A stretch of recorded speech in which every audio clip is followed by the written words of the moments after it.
Hello everyone and welcome back to technical nugget. तो दोस्तों, आज का जो हमारा टॉपिक है वो है CompTIA A+ में नेटवर्किंग। और नेटवर्किंग में आज हम देखने वाले हैं, सबसे पहले बात करेंगे TCP और UDP प्रोटोकॉल्स और उसके अंदर कौन से प्रोटोकॉल्स होते हैं और कौन से पोर्ट नंबर्स होते हैं। फिर हम बात करेंगे नेटवर्किंग के हार्डवेयर डिवाइसेस। तो चलो शुरू करते हैं आज का हमारा technical nugget.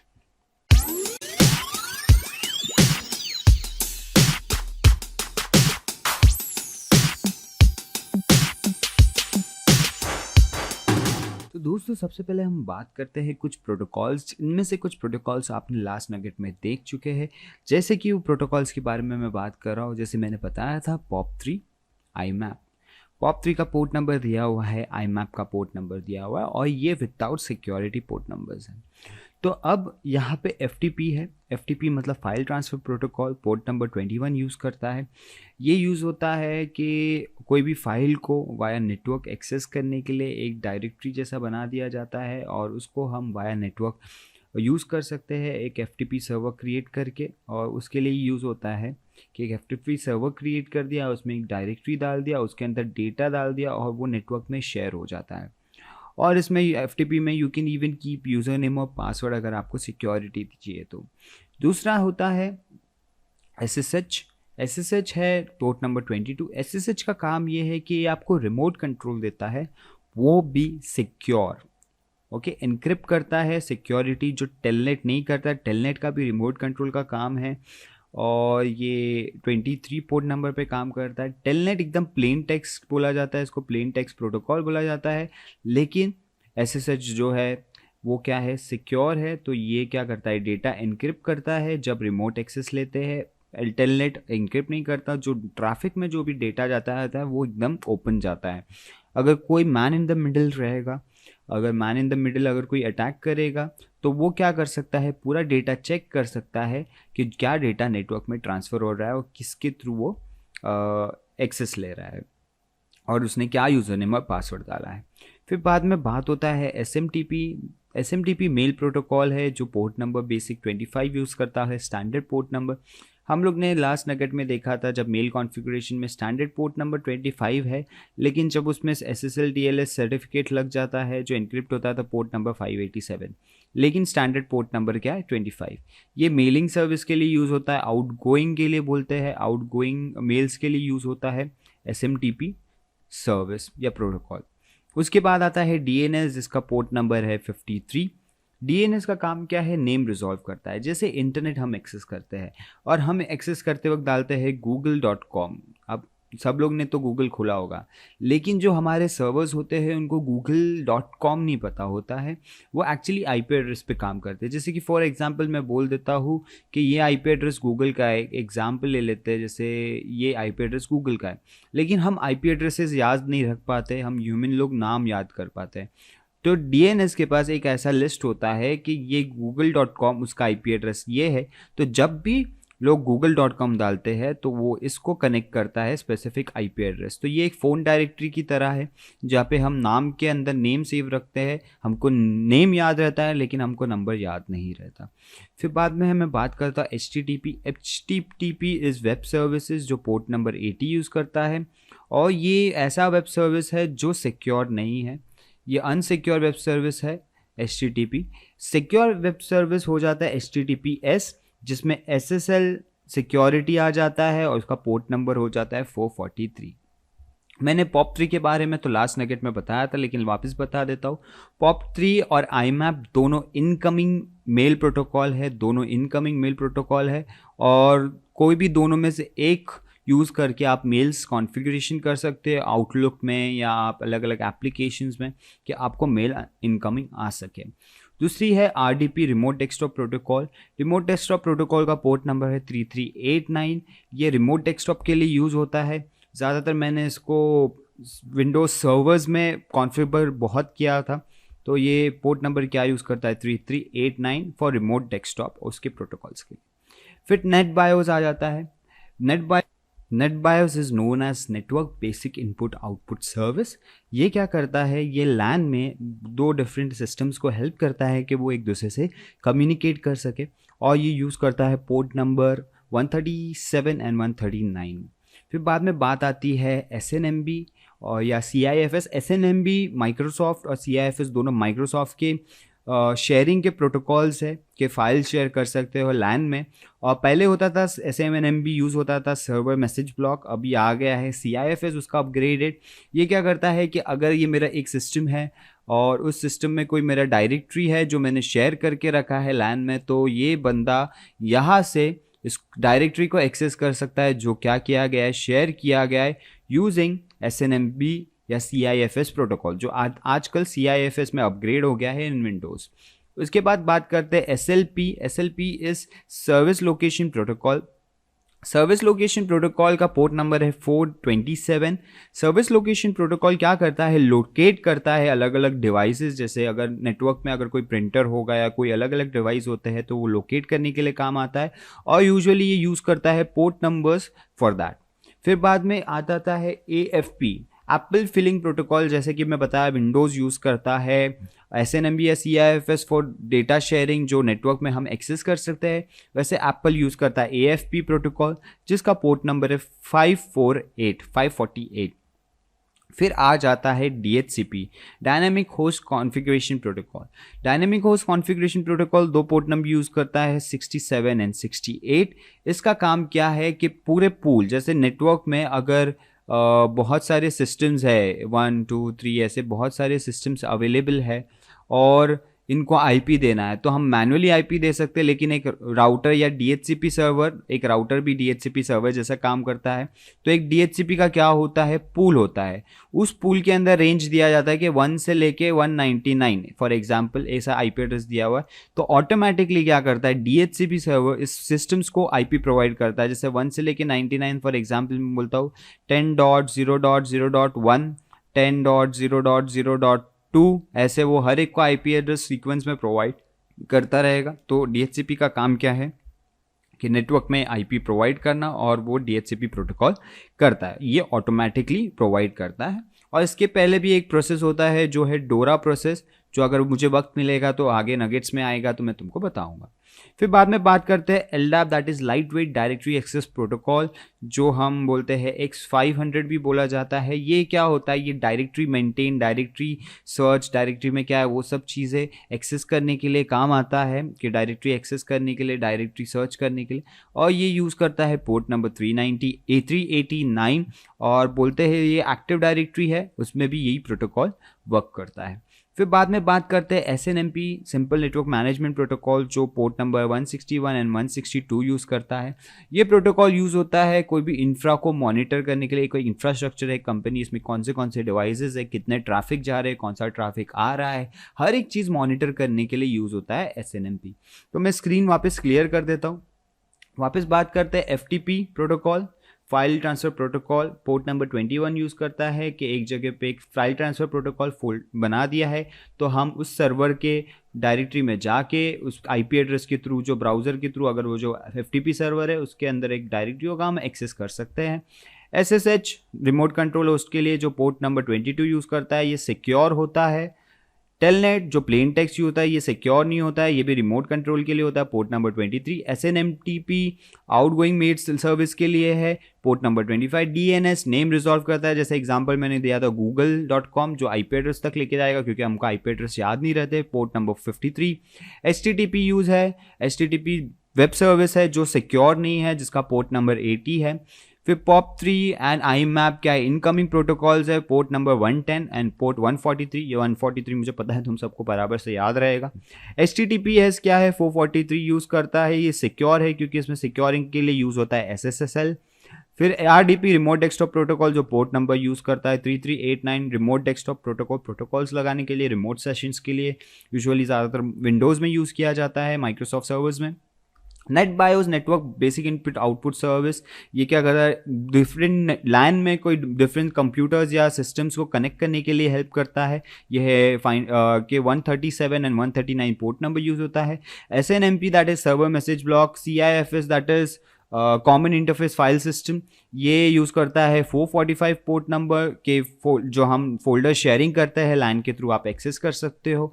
SLP that is service location protocols, ये हेल्प करता है different different devices find out करने के लिए network that such kind of printers, और ये फाइंड आउट करने के लिए यूज़ करता है port numbers. AFP that is Apple filing protocol, जो है एप्पल का जो सेम जैसे माइक्रोसॉफ्ट SMB और CIFS यूज़ करता है, वैसे एप्पल यूज़ करता है AFP और उसका पोर्ट नंबर है 548। DHCP जो IP एड्रेस प्रोवाइड करता है एक स्पेसिफिक पूल से ऑटोमेटिकली सिस्टम्स को IP देता है कि वो कम्युनिकेट कर सके नेटवर्क में, जिसका पोर्ट नंबर है 67 एंड 68। और LDAP है, LDAP lightweight directory access protocol, जो क्या करता है डायरेक्टरी मेंटेन करता है डायरेक्टरी में, और उसका पोर्ट नंबर है 389 and it is also use in AD active directory, और इसको हम बोलते हैं X500B। SNMP वो है सिंपल नेटवर्क मैनेजमेंट प्रोटोकॉल, जो नेटवर्क में या इंफ्रास्ट्रक्चर में नेटवर्क में कितने डिवाइसेस है और कौन से पैकेट्स आ रहे हैं पैकेट्स जा रहे हैं वो सबको क्या करता है मॉनिटर करने के लिए यूज़ करता है। तो ये सब है हमारे एक मतलब सब नहीं है, ये एक बोलते हैं ना थोड़े से प्रोटोकॉल्स है जिनके बारे में आपको जानना ज़रूरी है, और भी ऐसे बहुत सारे प्रोटोकॉल्स हैं और उनके पोर्ट नंबर्स हैं। इसके बाद अगर हम बात करना चाहेंगे सबसे पहले TCP और UDP के बारे में बात करता हूँ। अब इसके पहले जो भी हमने प्रोटोकॉल्स देखे हैं वो सब या तो TCP के अंदर आते हैं या तो UDP प्रोटोकॉल के अंदर आते हैं। अब मैंने इसके पहले OSI का बनाया था नगेट OSI मॉडल में हमने बताया था कि TCP ट्रांसपोर्ट लेयर में TCP and UDP transport layer में काम करता है। तो अब मैं एक्सप्लेन करता हूँ ट्रांसपोर्ट लेयर में जो TCP UDP काम करते हैं इनका काम क्या है। TCP is known as transmission control protocol, user datagram protocol UDP को बोलते हैं। इसको कनेक्शन ओरिएंटेड बोलते हैं क्योंकि ये कनेक्शन पक्का करता है कि मतलब कनेक्शन पक्का करेगा फिर डेटा सेंड करेगा कि हाँ सामने वाले को डेटा जाना चाहिए, लेकिन ये कोई कनेक्शन पक्का नहीं करता, ये सिर्फ डेटा सेंड करता रहता है। इसको मैं और अच्छे से आगे एक्सप्लेन करता हूँ। एरर चेकिंग एंड रिपोर्टिंग भी चेक करता है कि कोई डेटा गया है तो एरर चेकिंग भी करेगा और रिपोर्ट भी लेगा कि पहुंचा है कि नहीं पहुंचा है। ये कोई रिपोर्ट नहीं लेता है कि पहुंचा है कि नहीं पहुंचा है। इसका स्पीड स्लो हो जाता है क्योंकि ये चेक करता है, जैसे डेटा सेंड किया है तो उसका एक्नॉलेजमेंट लेता है कि ये जो डेटा सेंड किया है वो पहुंचा है कि नहीं, लेकिन UDP नहीं एक्नॉलेजमेंट लेता, वो क्या करता है सिर्फ सेंड करते रहता है। तो इस वजह से ये फास्ट हो जाता है और ये स्लो हो जाता है। इसका हेडर का साइज होता है 20 बाइट्स, इसका हेडर का साइज होता है 8 बाइट्स। जैसे मैंने बोला ये एक्नॉलेजमेंट लेता है, ये नो एक्नॉलेजमेंट। ज़्यादातर ये उन्हीं प्रोटोकॉल्स में यूज़ होता है जहाँ पे हमको कोई भी एक पैकेट्स भी मिस हो जाए तो प्रॉब्लम आएगा, जैसे ईमेल्स हो गए, डाउनलोड्स किया आपने कुछ भी। और UDP ज़्यादातर VoIP जैसे प्रोटोकॉल जैसे सर्विसेज में यूज़ होता है जहाँ पे आप वीडियो कॉन्फ्रेंस कर रहे हो हर एक चीज़। तो अब मैं एक और चीज़ इन दोनों के डिफरेंस एक अच्छे से प्रॉपरली एक्सप्लेन करता हूँ कि कैसे होता है। अभी ये समझ लो कि सिस्टम्स है दो, यहाँ पे डेटा सेंड हो रहा है या पे डेटा रिसीव हो रहा है। तो सेंड करने से पहले TCP क्या करता है, TCP एक सिंक रिक्वेस्ट भेजता है और जो सामने वाला क्या करता है वो सिंक एक्नॉलेज करता है, फिर बाद में सेंडर वापस एक्नॉलेज करता है। तो ये इसको बोलते हैं 3-वे हैंडशेक। क्या बोलते हैं? 3-वे हैंडशेक। अगर आप गूगल भी करोगे तो आपको पता चलेगा, ये बहुत इंपॉर्टेंट कंसेप्ट है। 3-वे हैंडशेक होता है पहले, और 3-वे हैंडशेक होने के बाद ही TCP क्या करता है अपना डेटा सेंड करता है। और लास्ट में जब डेटा क्लोज करना होता है तो फिर बाद में एक नया एक्नॉलेजमेंट आता है यहाँ पे कि फिनिश, ठीक है, फिर वो डेटा सेंडिंग क्लोज हो जाता है। लेकिन UDP में ऐसा नहीं है। UDP में कैसा है कि पहले डेटा सेंडर और डेस्टिनेशन ऐसी है कि इसने कभी रिक्वेस्ट किया तो ये बस भेजता जाएगा, ना कोई एक्नॉलेजमेंट लेगा ना कुछ। इसी वजह से इसका क्या होता है, ये जब एक्नॉलेजमेंट लेता है हर एक पैकेट्स का तो ये स्लो हो जाता है प्रोसेस, और ये प्रोसेस बहुत फास्ट हो जाता है। इसलिए ये क्या रिलायबल है और ये क्या है अनरिलायबल है। इसके लिए इसको बोला जाता है कनेक्शन ओरिएंटेड, इसलिए इसको बोलाता है कनेक्शन लेस प्रोटोकॉल। अभी TC के बारे में अभी जो मैं बोल रहा हूँ डेटा कैसे जाता है 3-वे हैंडशेक होने के बाद। अभी समझ लो ये डेटा सेंड हो रहा है तो ये TCP का प्रोसेस है, इसको बोला जाता है TCP विंडोइंग। अभी इस सेंडर ने डेटा सेंड किया डेस्टिनेशन को, तो उसने भेजा समझ लो डेटा 1, डेटा 2, डेटा 3, डेटा 4, लेकिन डेस्टिनेशन को डेटा 1 मिला है, डेटा 2 मिला है, डेटा 3, लेकिन डेटा 4 रिसीव नहीं हुआ या पहुंच नहीं पाया, या वो एक टाइम पे 4 डेटास को नहीं ले पाया, तो वो क्या करेगा, एक्नॉलेजमेंट सिर्फ डेटा 1 का, डेटा 2 का और डेटा 3 का ही भेजेगा, डेटा 4 का नहीं भेजेगा। तो उससे सेंटर के सिस्टम्स को पता चल जाता है कि वो एक टाइम पे क्या कर सकता है, सिर्फ 3 डेटाज ले सकता है। तो नेक्स्ट टाइम क्या होगा, उसको सिर्फ 3 डेटाज भेजेंगे, डेटा 4 जो पहले उसने एक्नॉलेज नहीं किया, फिर डेटा 5, फिर डेटा 6, फिर बाद में वो उसका वैसे ही क्या करेगा, एक्नॉलेजमेंट भेजेगा। और ऐसी ही प्रोसेस होता है हमारे टीसीपी के अंदर कि डेटा सेंड होता है, जितना रिसीव कर पा रहा है उसका एक्नॉलेज मिलेगा, तो उसी विंडो के साइज के हिसाब से डेटा सेंड होगा और डेटा रिसीव होगा। तो मैंने तुमको यूडीपी और टीसीपी के बीच में फ़र्क बता दिया है। तो अब मैंने बताता हूँ कि ये जो प्रोटोकॉल्स के बारे में हमने बात किया था, इनमें से कौन सा टीसीपी यूज़ करता है, कौन सा यूडीपी यूज़ करता है।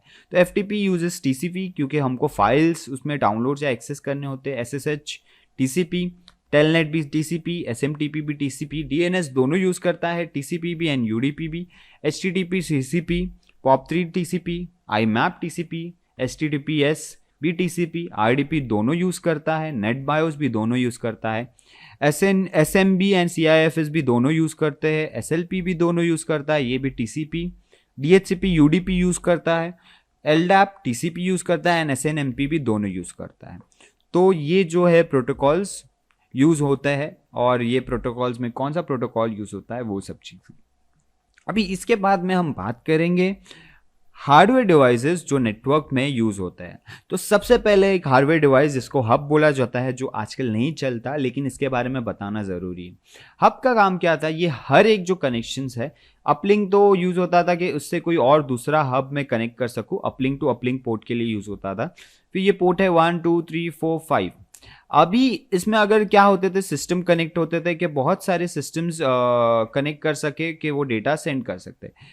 अभी इसमें प्रॉब्लम क्या होता था, इसमें प्रॉब्लम ये होता था कि डेटा अगर समझ लो 1 वाले सिस्टम को, ये सिस्टम ए है, सिस्टम बी है, सिस्टम सी है, सिस्टम डी है।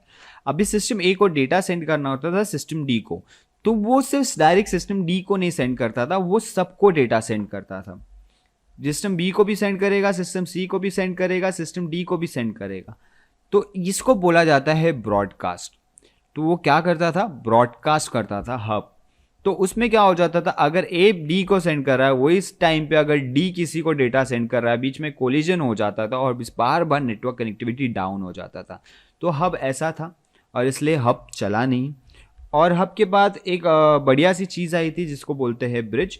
ब्रिज क्या करता था, ब्रिज ब्रॉडकास्ट नहीं करता था, ब्रिज मैक एड्रेस पे काम करता था कि जो भी सिस्टम मैक एड्रेस के थ्रू ब्रिज से कनेक्ट होते थे, तो मैक ए मैक बी, तो अगर इसको पता होता था कि किसको भेजना है, तो मैक एड्रेस के हिसाब से डेटा को क्या किया जाता, सेंड करता था। तो ये ब्रॉडकास्ट नहीं करता था, ठीक है, ये यूनिकास्ट या मल्टीकास्ट में काम करता था। लेकिन ब्रिज का फंडा ये था, क्या था, ये सॉफ्टवेयर बेस्ड था, सॉफ्टवेयर बेस्ड हार्डवेयर था जो सॉफ्टवेयर के हिसाब से चलता था, और सॉफ्टवेयर था यूजुअली स्लो वर्क करने के लिए। तो इसके बाद निकाला गया स्विच। राउटर से पहले बात करते हैं स्विच निकाला गया। तो स्विच में कैसा हुआ कि स्विच में एक एसिक हार्डवेयर डाल दिया गया है, एसिक हार्डवेयर डाल दिया गया था, ASIC एसिक हार्डवेयर डाल दिया जो काम करता है ऐसे, और ये मैक एड्रेस में ही काम करता है। ये अपना एक मैक टेबल बनाता है। जैसे फॉर एग्जांपल अगर मैं यहाँ पे ले लेता हूँ, ये स्विच है, ये पोर्ट्स है, ये सिस्टम्स कनेक्टेड है उस पोर्ट्स में, तो एक मैक टेबल बनाएगा कि पोर्ट 1, पोर्ट 2, पोर्ट 3, और इसके मैक एड्रेस समझ लो A है, इसका मैक एड्रेस B है, C है।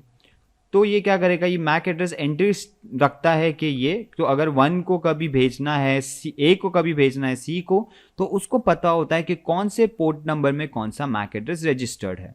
तो इस वजह से वो ब्रॉडकास्ट नहीं करता है, वो स्पेसिफिक को ही डेटा सेंड करता है। अभी स्विचेस 2 टाइप के आते हैं, मैनेज्ड एंड अनमैनेज्ड।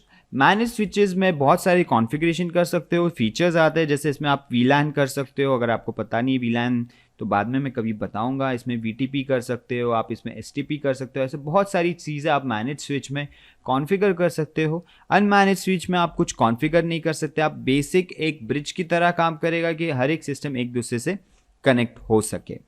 तो ये है स्विच। तो हमने हब देखा, हमने हब देखा, हमने ब्रिज देखा और हमने स्विच देखेगा।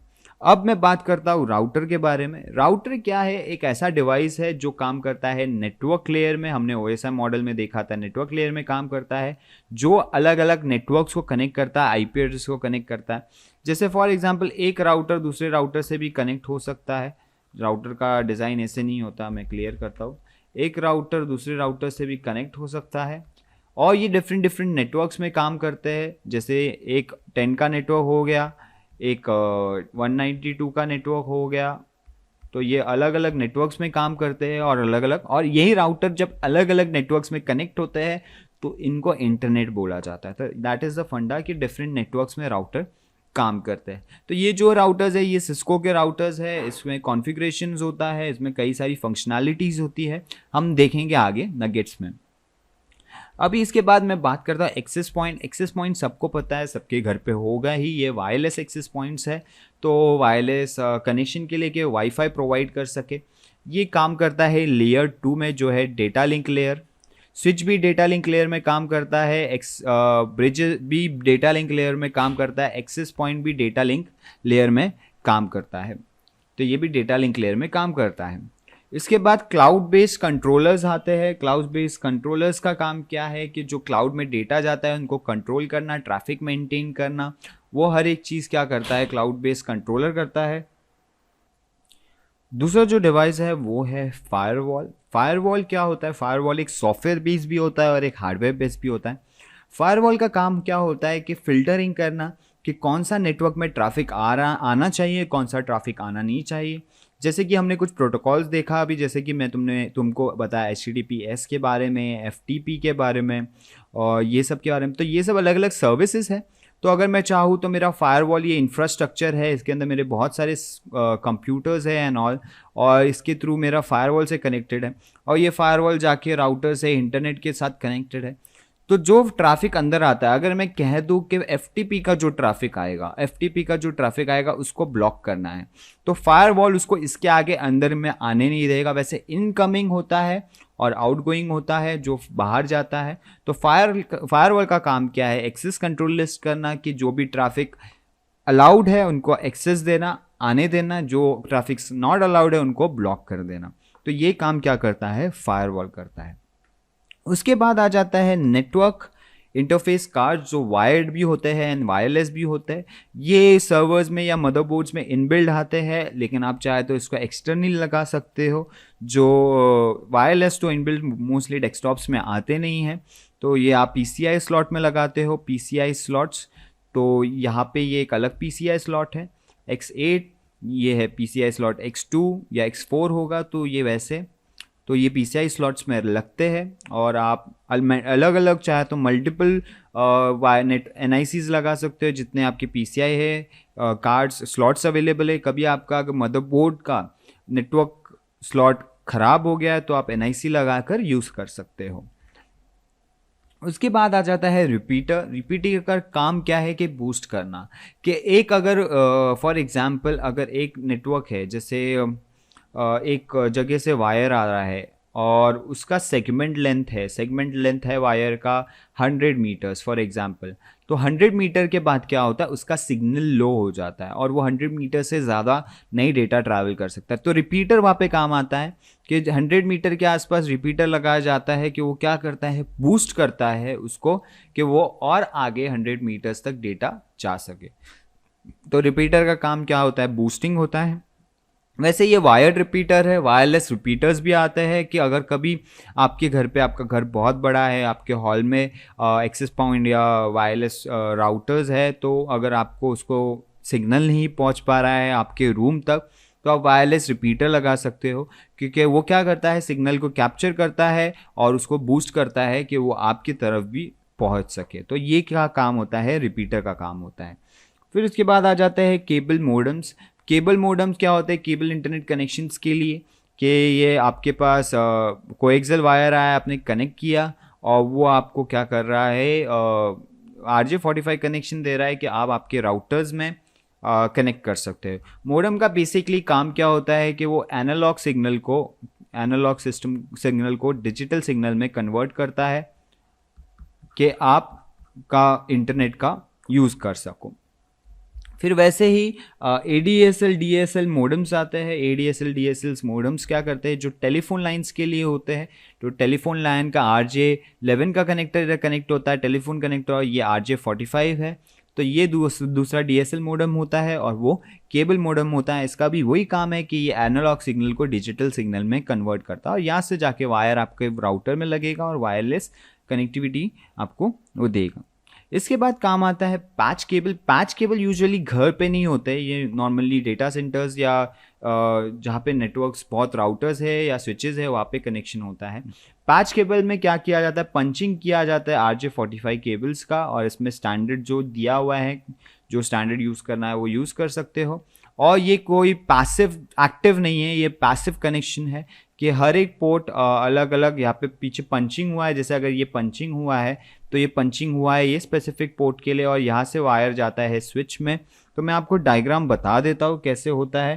तो सबसे पहले पंचिंग ऐसे किया जाता है पंचिंग टूल के साथ, और ये ऐसे रैक में लगाया जाता है, और इसके बाद ये कनेक्शन किया जाता है ऐसे कि वो पंचिंग हुआ है तो जो आउटलेट है उसमें से वायर जाता है पैच पैनल में, और पैच पैनल में पीछे पंच होता है उससे वायर जाता है स्विच में।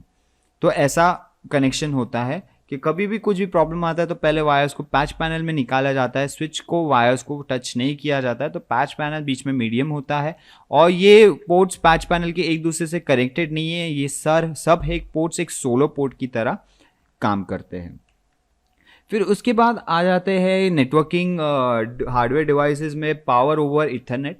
तो कुछ ऐसे स्विचेस भी आते हैं जिनको अलग से पावर देने की ज़रूरत नहीं पड़ती। वो क्या करते हैं, वाया RJ45 कैटेगरी केबल्स के थ्रू पावर लेते हैं। तो दो फंडा है, एक इंजेक्टर्स आते हैं और एक इनबिल्ट वैसी स्विच आते हैं।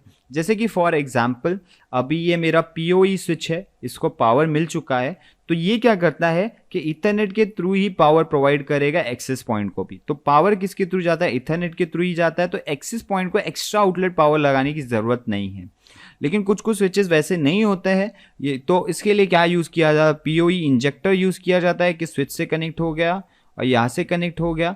तो क्या होता है, तो एक्सेस पॉइंट का अब मुझे पावर लगाने की ज़रूरत नहीं, इंजेक्टर क्या कर रहा है, ये पावर इसको प्रोवाइड कर रहा है और स्विच के साथ भी कनेक्ट कर रहा है। तो ये ऐसे यूज़ होता है। तो दोस्तों आज का नगेट बहुत बड़ा था, मैं होप सो आपको पसंद आया होगा, और अगर आपको पसंद आया होगा तो प्लीज़ लाइक करना, सब्सक्राइब नहीं किया है तो सब्सक्राइब कर दो कि आप और भी वीडियोस देख सको, और शेयर करते रहना और देखते रहना टेक्निकल नगेट। Thank you.